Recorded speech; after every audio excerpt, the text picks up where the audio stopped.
Hey, painting class, welcome back. So on Monday, I posted part one of this week's Picasso-inspired portrait assignment. I just want to cover a couple of things before I show you a couple different ways you can draw like Pablo Picasso. Now, I've posted the rest of the week's requirements for this project, so if you have any questions about that, please please write your question in the on the Google Classroom page or email me. But there's no right or wrong way to do this. Typically, this project takes about 2.5 weeks in the actual painting class because we spend quite a bit more time on Picasso himself and the Cubism art movement. But we're going to kind of move through this a little bit quicker. And I'm not going to require you to paint this. This could be done with colored pencils. This could be done with markers, but high levels of craftsmanship are what I'm going to be looking for. That means you're staying in the lines, you're spending as much time coloring it as you did drawing it. Okay, so those three techniques, the broken mirror effect, the rearranging objects, and the simplifying objects that you practiced before you do this, you don't have to use all three of those. You can choose to use one, two, or all three of them if you want. They're more of a, there are notes that we take in this class. We practice different techniques. You can figure out something you might like, okay? And then you can apply it to your portrait. Now, here's one thing I want you to just start thinking of while you come up with your rough draft. Now, for your Picasso portrait, you're going to need 20 shapes. So 20 shapes, and I'll explain what those shapes are in a minute. So I just want you to keep that in mind. Now, in the notes, we talked about what Picasso would do, and he would draw the faces from the side and the front at the same time. So that was not a perfect science. So I just want to reiterate myself and say that there's really no correct or wrong way to do this. It's your interpretation. If you need some inspiration, go on Google and search up Picasso portraits or Picasso paintings and see what you can come up with and, take that inspiration into yours.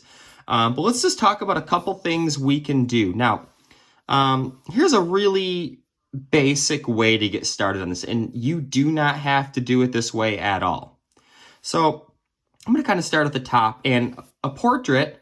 You guys are kind of doing a portrait project. My art class is currently doing a portrait project. Some of you are in both of those classes. So, you're getting your, double duty on your portrait practice this week.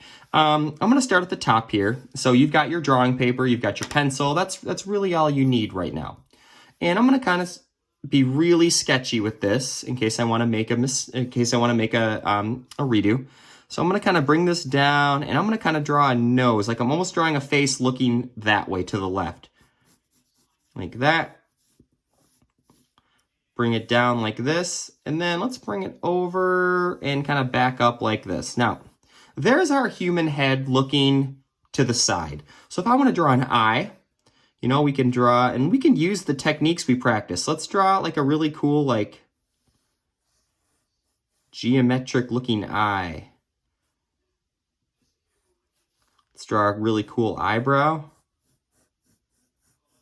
I really like the spiky ones. Okay, so there we go. Now, when you look at this, this is where the shape part is going to come in. I have one shape for the head. The eyebrow is a shape, so there's two. The eyelid is a third shape. You can see the shape right here. Remember, it's a closed-in line. 4 and then 5. So I have 5 distinct shapes already in my Picasso-inspired portrait. So let's draw the front side of the face. So we've got the face looking to the side. So let's come up here and let's actually extend this part down like that. And then we can draw another eye looking forward. I don't know what this is going to look like. Guys, I'm making this up as I go along.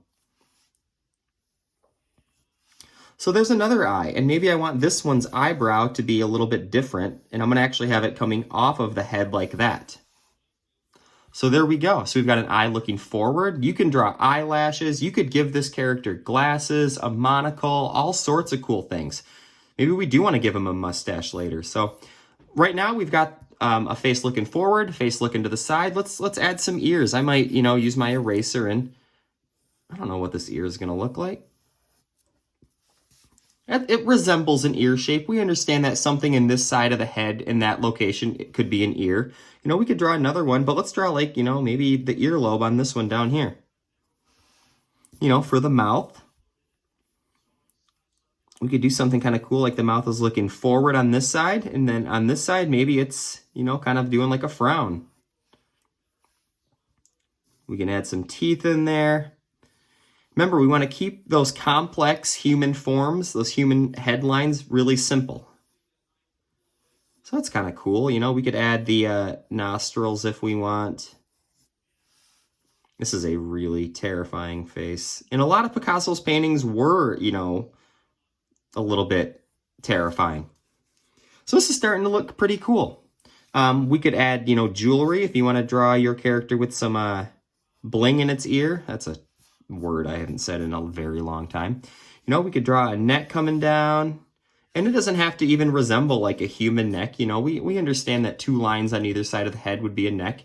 We could draw hair. So you can actually draw hair, and this is kind of a cool thing. You can draw hair leaning over the head. Treat the hair like a shape rather than individual strands of hair. I know this is a pretty rough looking example right now, but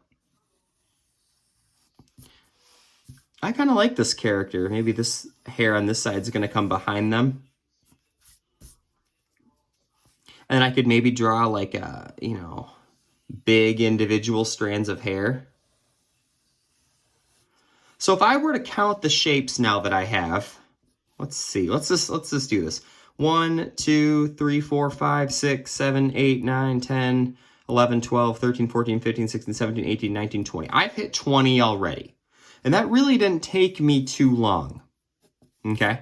But I want you to really be ambitious with this. You could put, another eye underneath this one. You could draw, shapes to represent the cheeks. You could draw Picasso-inspired jewelry, maybe like a necklace with like all different pieces or shapes. Here's the string connecting them together. I don't know. I kind of like this character, though. The lines in the hair could be horizontal, diagonal, instead of up and down.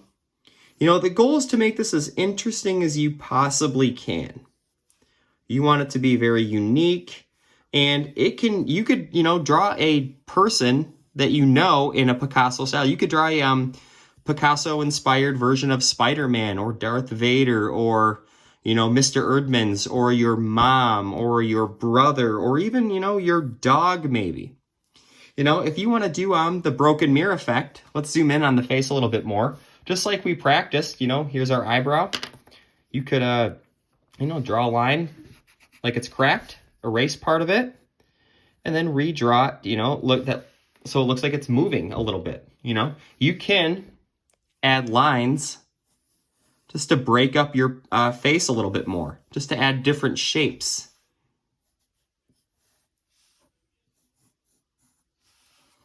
And so the more complex you make this, the more interesting it's going to be.